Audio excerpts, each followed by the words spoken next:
Halo,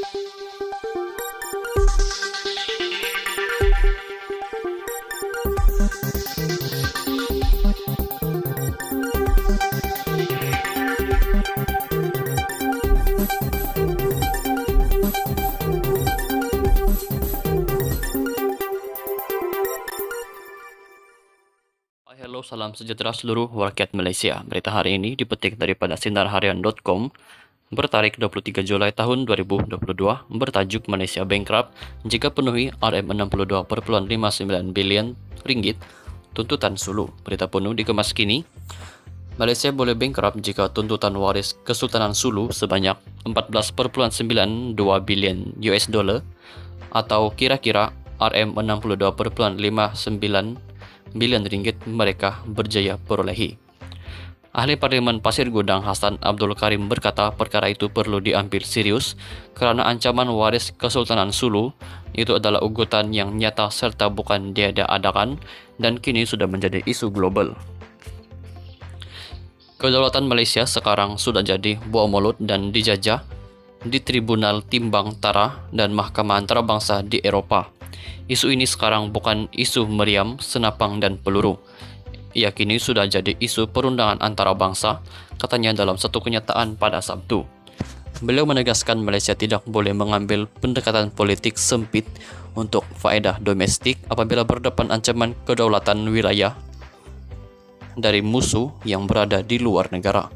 Sebaliknya, kata beliau, Malaysia perlu mengambil pendekatan patriotik demi kedaulatan negara dengan melibatkan semua pihak bersatu hati tanpa mengira fahaman politik sama ada Perikatan Nasional PN dan Barisan Nasional BN atau Pakatan Harapan PH.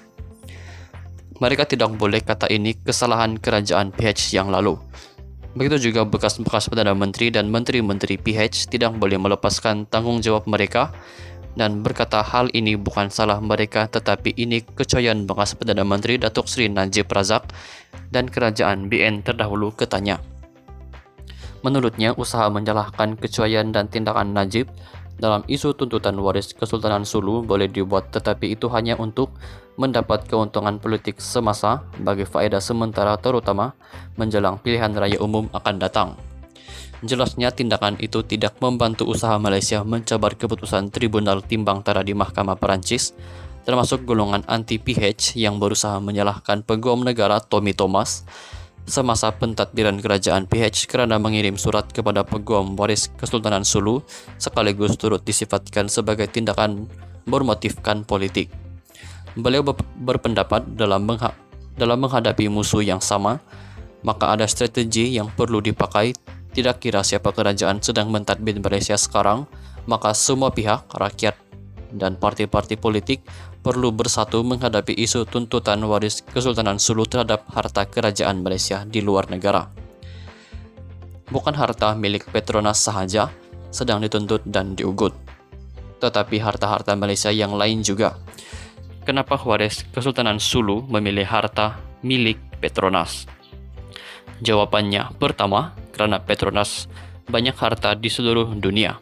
Kedua, karena jenama atau branding Petronas dikenali di seantero dunia dalam perlombaan kereta F1 yang bersifat global itu. Image Petronas sangat dikenali di planet bumi, ujarnya. Katanya, apa yang perlu diteliti ialah apakah tindakan kerajaan pimpinan Perdana Menteri Datuk Seri Ismail Sabri Yaakob sekarang yang dibantu oleh jemaah menteri secara tanggungjawab bersama atau kolektif.